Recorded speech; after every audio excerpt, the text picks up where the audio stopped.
രൗദ്രസാത്വികത്തിൽ നിന്നും അല്പം വെള്ളം. വിസ്ഫോടനത്തിന്റെ രാത്രി. ആയിരം മധ്യാഹ്നങ്ങളൊരുമിച്ചതിൻ വെട്ടം ഏതൊരു ദിക്കും പൊട്ടിപ്പൊടിയുന്നതിൻ ശബ്ദം. എന്തിതു പ്രപഞ്ചത്തിൻ അന്ത്യമാം വിസ്ഫോടനം തന്നെയോ? വാനിൽ തല താഴ്ത്തിയായി തങ്ങി ചന്ദ്രൻ. ചിതറിത്തെറിച്ചിതോ തലച്ചോർ അല്ലെന്നാകിലിതുപോൽ വെൺവറ്റുകൾ ചിതറാനെന്റെ വാനിൽ.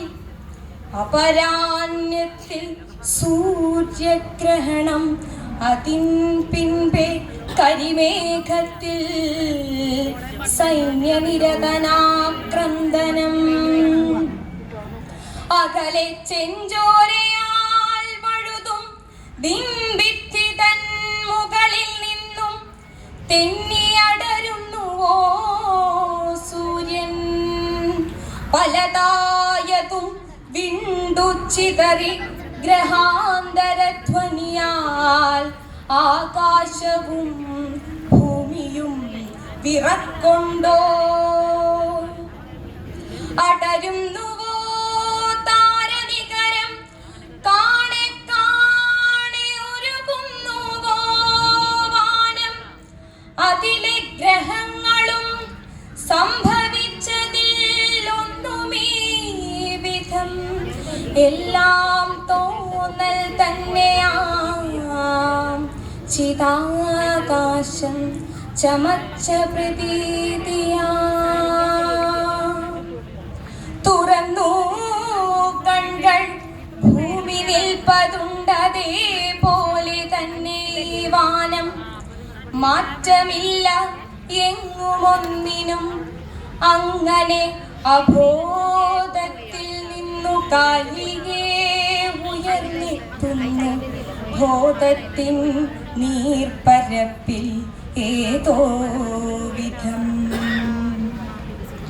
അറിവായി കനൽ കട്ടയെന്ന പോൽ ഒരു ബോംബു വിങ്ങുന്നു വലം കൈയിൽ, പൊള്ളുന്നു നെഞ്ചിനകം. എപ്പോഴോ കടന്നുപോയി ചക്രവർത്തിതൻ കാരേ വഴിയേ. അതീ ബോംബിൻ ലക്ഷ്യമായിരുന്നല്ലോ.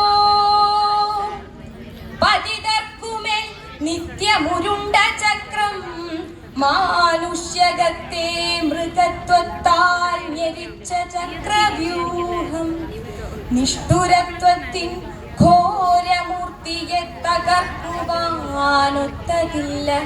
അയാൾ രക്ഷപ്പെട്ടു ബോംബിതാ കയ്യിൽ.